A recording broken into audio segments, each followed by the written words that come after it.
Welcome to the InfoMullet YouTube channel. If you enjoy this content, please like or share.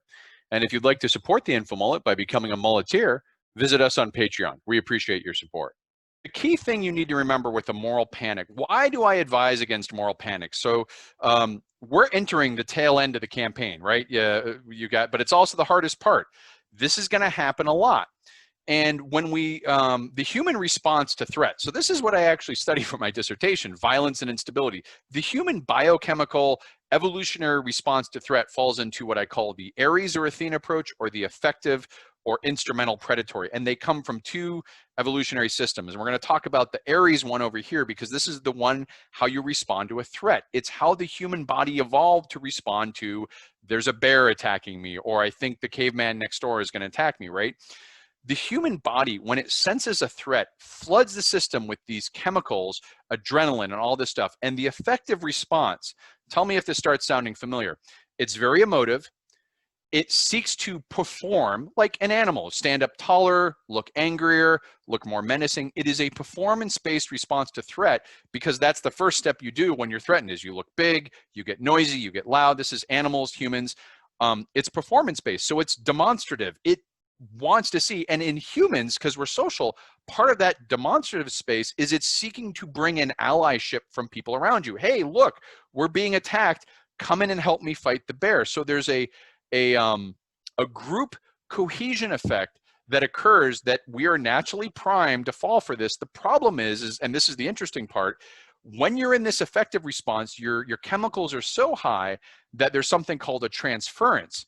And the transference is when your aggression on the threat transfers to the ally standing next to you. Now, anyone who's been in a bar fight or had to be a bouncer or deal with like physical fighting of an uncontrolled nature know what I'm talking about. It's the random fights that break out seemingly among people who are on the same side. And it's because they're getting in that bubble and inadvertently crossing that trigger of threat when someone's already high prompted on the effective. Now, all of this makes sense genetically when we're talking about physical threats, but when it comes to social media, unless you can physically respond, all that's going to happen is these chemicals start surging and you start doing the performative display.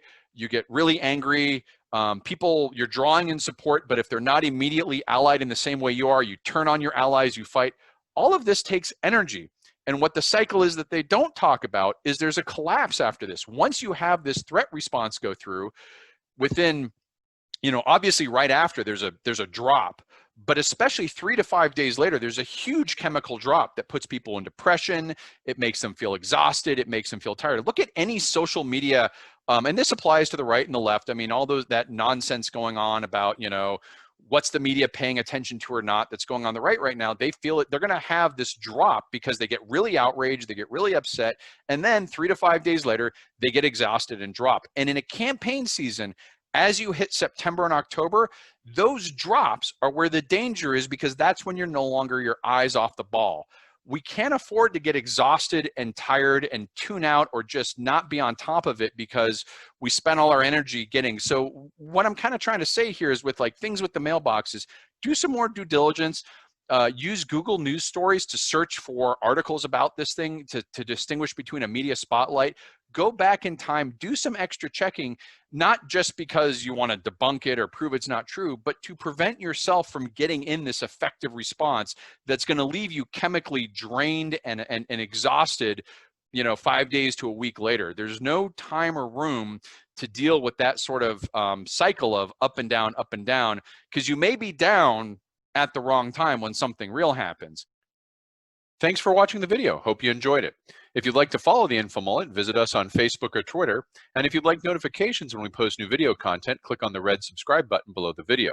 If you've ever wanted to become a mulleteer and support the InfoMullet, visit us on Patreon. We appreciate the support.